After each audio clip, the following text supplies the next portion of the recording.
Bugungi kunda tibbiy sug'urtaning o'rni beqiyos, chunki har bir inson o'zini sog'lig'ini asrashga, uni aytishadi-ku, kasallikni davolashdan ko'ra uni oldini olgan yaxshi deya. Keling, aynan o'sha teletomoshabinlarimizga davlat tibbiy sug'urtasi nima ekanligi, ular kimlarga berilishi haqida qisqacha ma'lumot berib o'tsak. Albatta. Davlat tibbiy sug'urtasi bu hamma O'zbekistondagi har bir insonga, har bir fuqaroga tegishli. Endi faqat bu yerda badal puli to'lanmaydi. Hech biror kishidan masalan davlat tibbiy sug'urtasi uchun badal puli to'laganini yoki qandaydir to'lovlarda amalga oshirilganini eshitmagan bo'lsalaringiz kerak va bu yo'q narsa. Endi bizda sug'urta deganda ko'pchilik tushunadiki, uyimdi, joyimdi, masalan, ko'proq bizda mashina sug'urtasi ommalashgan-ku. Shu uchun o'ylashadiki, masalan, sug'urta ham shunaqa bo'lsa kerak. Mana 1 yillik qandaydir to'lovni amalga oshirib, keyin biz plastigimizga pul olishimiz mumkindir qaysidir holatlarda degan tushunchalar ham bor. O'zimizga gohida murojaat qilishadi. Men больницада yotib davolanmoqchiman, menga pul tashlab berasizlarmi, qancha pul berasizlar deb, bu bizni call centrimizga ko'p tushadigan savollardan hisoblanadi. Lekin bu yerda davlat O'zbekistondagi har bir fuqaroni davlatni o'zi sug'urtalagan. Sug'urtalanganingizni qayerdan bilasiz? Siz oilaviy shifokoringizga, oilaviy poliklinikaga borganingizda o'sha pasportingizda ma'lumotlarni so'rashadi. Bu mana shuni o'zi sizni biriktirilganingiz, ya'ni sug'urta qilinganligingizni bildiradi. Endi tibbiy sug'urtada bosqichlari bor. Masalan, birlamchi yordam deymiz. Bu mana bu oilaviy poliklinikada ko'p tarmoqlida turli xil qon tahlillari topshirish, skrining tekshiruvlaridan o'tish, profilaktik tekshiruvlar va shunga o'xshagan barcha tibbiy xizmatlar butun O'zbekiston aholisi uchun yoki больница, umuman kasalxonada yotib, masalan, kunduzgi shifoxonada tuman darajasida davolanishlar, bular hammasi butun O'zbekiston aholisi uchun ayni paytda. Lekin faqat yuqori texnologik operatsiyalarimiz bor. Bunda masalan o'sha jigar ko'chirib o'tkazish, buyrak, mana Samarqandda juda keng ommalashgan. Butun O'zbekiston bo'yicha masalan jigar, buyrak ko'chirib o'tkazish masalasi bo'lganda Samarqandga ko'p murojaat bo'ladi. Bemorlar bu yerda ko'p tanlashyapti. Shu bo'yicha yoki mana endoprotez, yurakka stent qo'yish va boshqa mana shu yuqori texnologik qimmat operatsiyalar uchun 20 ta toifa belgilab berilgan. Bu 20 ta toifa prezidentimizning tegishli qarorlari bor. Shunga ko'ra ayni paytda ishlab turibdi. Bular masalan pensiyaga chiqqan lekin ishlamaydigan, birinchi, ikkinchi guruh nogironlari, 18 yoshgacha bo'lgan bolalar va o'sha mahallada turli xil ro'yxatda turadiganlar ham bu toifalarga kiritilgan. Endi nasib bo'lsa tizim to'liq 27-yilda butun yurtimiz bo'ylab joriy etib bo'linadi. 27-yil iyundan boshlab esa 6 oy soliq to'lagan har bir inson yuqori texnologik operatsiyadan ham, birlamchi yordam, umuman tizimdan bepul foydalanish imkoniga ega bo'ladi. Bepul deganimizda bu biz uchun, umuman aholi uchun bepul bo'ladi, lekin davlat buni o'sha soliq to'lovlaridan amalga oshiradi va tibbiyot muassasalariga to'lab beriladi. Ushbu xizmatlar doirasida navbat kutish tartibi qanday bo'lmoqda? Bu yerda asosan navbat kutish yo'q deyarli. Chunki birlamchi tizimda ham mana borganingizda onlayn navbat olishyapti. O'sha DEMIT tizimi deb Sog'liqni saqlash vazirligi yo'lga qo'ygan. Shundan borishyapti. Endi yuqori texnologik operatsiyalar uchun tabiiy endi bu yerda muddat belgilangan. Masalan, oilaviy shifokorga borib, bemorga o'sha aytaylik yuqori texnologik operatsiya tavsiya etilsa, imtiyozli yo'llanma shakllantiriladi. Bu viloyat darajasidagi yoki respublika darajasidagi o'sha operatsiyalar bo'lishi mumkin va bu yerda muddat 60 kun deb belgilangan prezidentimizning o'sha tegishli qarorlari asosida. Mana shu 60 kun davomida bemor albatta navbati keladi, davolanadi va o'sha tibbiy xizmatlarni oladi. Lekin masalan ba'zi shifoxonalarga borganimizda, mana bemorlar bilan gaplashganimizda, ular masalan o'sha 10 kunda chaqirishdi, 15 kunda chaqirishdi yoki juda tez bo'ldi 3 kunda chaqirishdi degan fikrlarda aytishyapti. Endi bir narsani aytib o'tmoqchi edim. davlat tibbiy sug'urtasi jamg'armasi bu tibbiy xizmatlarni sotib oluvchi tashkilot hisoblanadi. U tibbiy xizmatlarni shakllantirishda ishtirok etmaydi. Aytaylik, mana shu oilaviy shifokorga borishi, oilaviy shifokorni bemorlarga ko'rsatayotgan xizmatlarida yoki mana imtiyozli yo'llanma shakllantirish va bunda bo'layotgan navbatlar, bu hammasi sog'liqni saqlash tizimiga tegishli bo'lib, davlat tibbiy sug'urtasi tizimi moliyalashtiradi. Chunki biz tibbiy xizmatni sotib oluvchi yagona tashkilot hisoblanamiz. Asosan o'sha moliyalashtirish va tibbiy xizmatlarni sifatini oshirish masalalarida bizga murojaat qilish mumkin.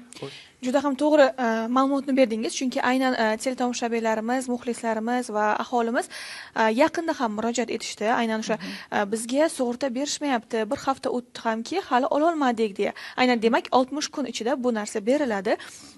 Mana beri imtiyozli yo'llanmani oilaviy shifokor o'sha ko'rib, xulosalar va tegishli bemorning tegishli qaysi hujjatlari bo'ladi-ku, aytaylik kasal, bunga mana bu analizlar topshirildi. O'sha kasallikni chuqur o'rganib, oilaviy shifokor tavsiya qiladi. Bu insonga aytaylik stent qo'yish kerak yuragiga va buni Samarqand viloyatida kasalxonasida amalga oshirish kerak deb. O'sha yo'llanma shakllanib u yerga boradi. Va Samarqand viloyat ko'p tarmoqli kasalxonasi bemorni o'zi chaqiradi imkoniyat darajasiga qarab. Nimagaki boya aytganimda 20 ta toifa ham bejizga tanlanmaganda biz o'zimizda endi bilmayman, hech kim xafa bo'lmasin-ku, bayram kuni nima kayfiyatlarga ta'sir qilmay, lekin biz kasallikni oldin olishga hech ham qiziqmaymiz-da. O'sha kasallik rivojlanib oxirgi nuqtalariga kelgandagina doktorga boramiz, keyin bu yoqda tez bo'l, men tezda davolanishim kerak degan vahimani boshlaymiz. Shu sababli masalan viloyat ko'p tarmoqlida ham masalan belgilangan joylar bor. Aytaylik 15 ta joy bo'ladi va unda 2 ta operatsiya qiladigan doktor bo'ladi. 2 ta operatsiya qiladigan doktor kuniga aytaylik 2 ta yoki 3 ta operatsiyani sifatli, yaxshi amalga oshirishi mumkin-da. Agar siz bu shifokorga sen kuniga 10 kishini operatsiya qilasan deb talab qo'yadigan bo'lsangiz, ular qanaqa operatsiya qilishini tasavvur qiling-da. Bu yerda o'sha doktorlarning imkoniyatlari, shifoxonani qamrab olish imkoniyatlari ham hisobga olinish kerak bo'ladi. Biz mana hozirda tibbiy sug'urta yangi tizim-ku, bu tizimni joriy etish jarayonida xorijiy tajribalarni o'rganyapmiz, taklif qilyapmiz xorijdagi aynan shu sug'urta bilan shug'ullanadigan tashkilotlarni yoki o'zimiz boryapmiz. Lekin boshqa davlatlarda biz kabi ijtimoiy qilib yo'lga qo'yilmaganda, bizda eng ijtimoiysi, eng yaxshi model tanlab olingan. Masalan, qo'shni sifatida aytadigan bo'lsak, yaqinda Qozog'istondan kelishdi, ular bilan memorandum imzolandi va ular aytayapti, sizlarda qanday navbatlar, qanday yo'lga qo'yyapsizlar? Ha, shunaqa bo'lyapti, mana 60 kun belgilangan, shu kunda, shu vaqt davomida bemorga albatta tibbiy xizmat ko'rsatiladi deb. Lekin u o'zi aytayaptiki, yaxshi ekan yuqori texnologik operatsiyani 60 kun muddati bo'lsa, bizda o'ziga tushish uchun 1 oy navbat kutamiz. O'sha jigarimizda yoki qandaydir bo'lsa, kamida 1 oylik muddat bor. Demak, dunyoda bu hamma navbatlar doim bo'lgan. O'zimiz dorixonaga kirib dori olmoqchi bo'lsak ham 2-3 ta odam navbatda turgan bo'ladi. Yoki hatto korzinkaga kirib savdo qilib oziq-ovqat olganimizda ham navbatda qancha odam turadi-ku kassaning yonida. Shu sababli bu navbatlarni men yomon narsa deb o'ylamayman. Albatta. Aynan bugungi kunda har bir tizimga o'sha raqamlashtirish kirib boryapti va aynan davlat tibbiy sug'urta tizimiga ham o'ylaymanki, raqamlashtirish aynan rivojlangan davrga kelib qoldik, shunday emasmi? Albatta, tibbiy sug'urta tizimini joriy etish uchun eng avvalo tibbiyot tizimidagi muassasalar hammasi raqamlashtirildi. Nimagaki integratsiya bo'lish kerak edi. Bemorda masalan oilaviy shifokor yo'llanmasini berganda, bu yo'llanmani tuman, viloyat darajasida ko'rish yoki mana respublika darajasida o'sha yo'llanmani qabul qilib, bemorni chaqirish uchun bu albatta integratsiya, raqamlashtirish bo'lish kerak edi. Shu sababli tibbiyot muassasalarida kompyuterlashtirildi, o'sha Wi-Fi'lar o'rnatildi, doimiy internet bilan ta'minlashga harakat qilinyapti. Tibbiy sug'urta tizimining asosiy maqsadi ham mana shu raqamlashtirishdan iborat. Yuqorida jarrohlik amaliyotini ham aytib o'tdingiz va operatsiyadan so'ng parvarish nazorati qanday kechadi tibbiy sug'urta xizmatlarida? Bu operatsiya qilingandan keyin ham shu doktorlar tavsiya qilgan 2 kun, 3 kun yoki 1 hafta muddatida tibbiyot muassasalarida parvarish qilinadi ular. Bu yerda hech qanday bir o'zgarish yo'q. Avvalgidek bemor qanday davolangan bo'lsa, qanday tibbiy xizmatlar olgan bo'lsa davom etadi. Faqat moliyalashtirish usuli o'zgargan. Bepul bo'lishi uchun, masalan, biz shu paytgacha yuqori texnologik operatsiyani bepul bo'lganini aytilmagan-ku.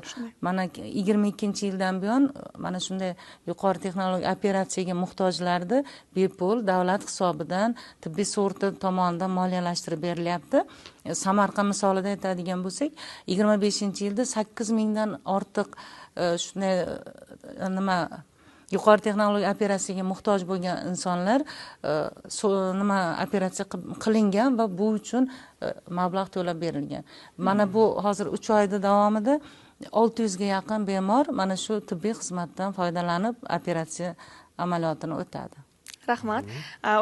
O'ylaymizki, bugungi suhbatimiz orqali aynan teletomoshabinlarimiz, muxlislarimiz tibbiy sug'urta bo'yicha aynan o'zlariga kerakli bo'lgan ma'lumotlarga ega bo'lishdi. Agar shunday bo'lsa, biz bundan mamnunmiz. O'zingizni tilaklaringiz bo'lsa, marhamat. Rahmat.